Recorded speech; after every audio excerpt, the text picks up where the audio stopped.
The information contained in this video is intended to assist assembly personnel. It does not relieve installation personnel or the user of the circuit breaker from the obligation to take into account and observe the notes and warnings contained in the operating instructions manual for this breaker with regard to installation, commissioning, operation and maintenance.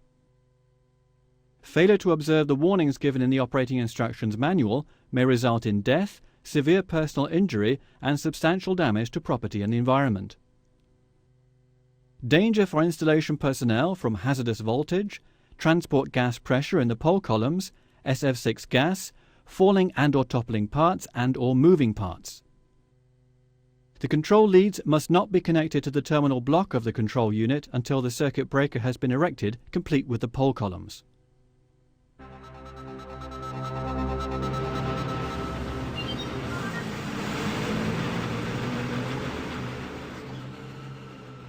Assembly begins when the breaker is unloaded on site. The transport unit, consisting of the breaker base and operating mechanism and the 3 pole columns in a package, is hanging from 4 strops at least 4 meters in length. The connecting plates between the pole columns are loosened before the pole column package is separated from the rest of the transport unit.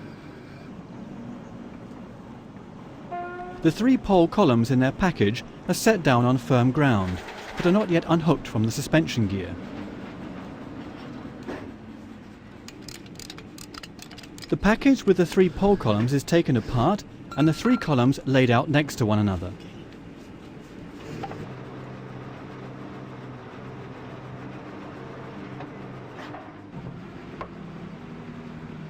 The breaker base is now hoisted and set down on the supporting pillars of the foundation. 8 nuts and bolts are needed to bolt it together. By the way, the breaker frame can also be mounted on rollers. Use the spirit level to see if we've got things straight. To make it easier to connect the gas lines later, we now loosen the 3 filler plugs on the gas tubes in the breaker base.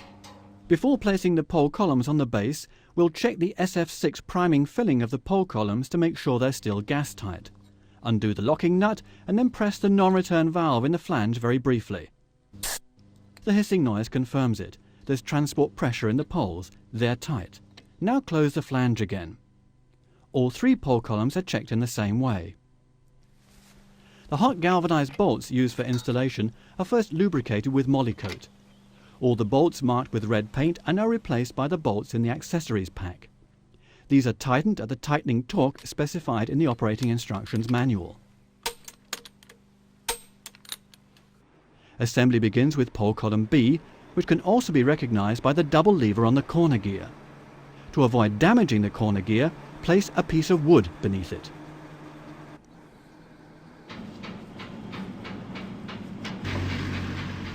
Pole column B is now inserted into the center opening in the breaker base, and the double lever is connected to the operating mechanism by the coupling bolts.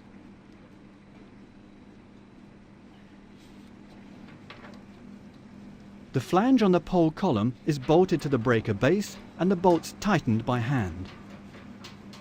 Release the 2 lifting eye bolts at the top of the pole column. You're going to need them for the next one. Here too, the red transport bolts have to be replaced.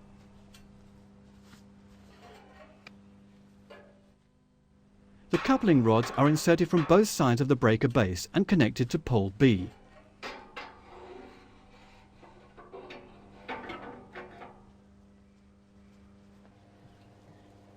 This involves removing the alignment bolt and then using the same bolt again to fix the 2 coupling rods in open position.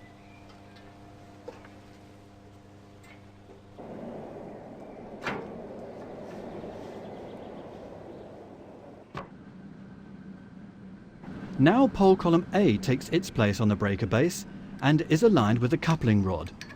Insert 2 washers, put in the alignment bolt and tighten it by hand to fasten column A to the breaker base. Pole column C is installed in the same way. Get them lined up. Don't forget the washers.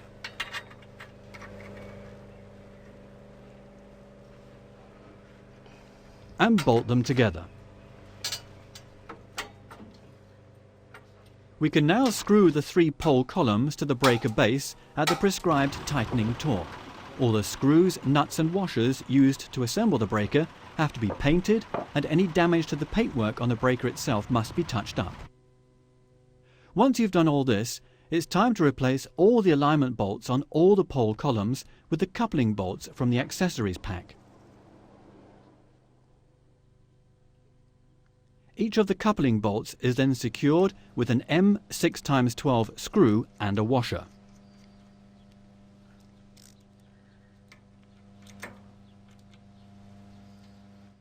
And now let's connect the SF6 pipes. Remove the sealing caps from the gas pipe and the flange on the pole column.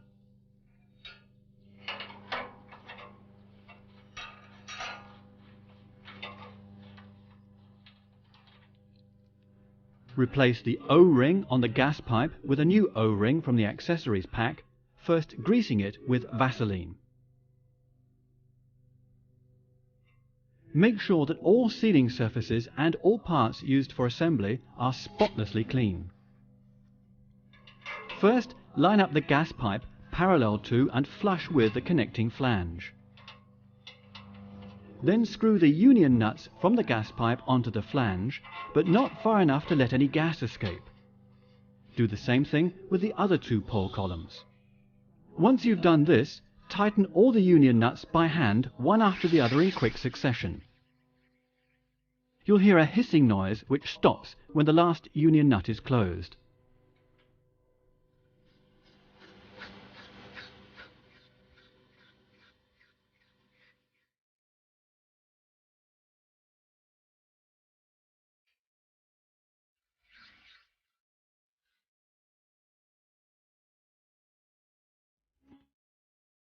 Tighten all the union nuts at a tightening torque of 40 Newton meters. Put the sealing caps from the gas pipes and connecting flanges and the 3 alignment bolts in a safe place and keep them for future use.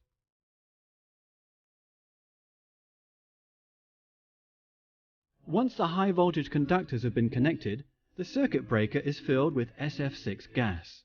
A complete filling device with safety valve can be supplied with the breaker to enable you to fill it. Only specially qualified personnel are allowed to fill the breaker. The hose from the filling device is connected to the maintenance flange on the circuit breaker. Gas can now be poured in from the gas cylinder.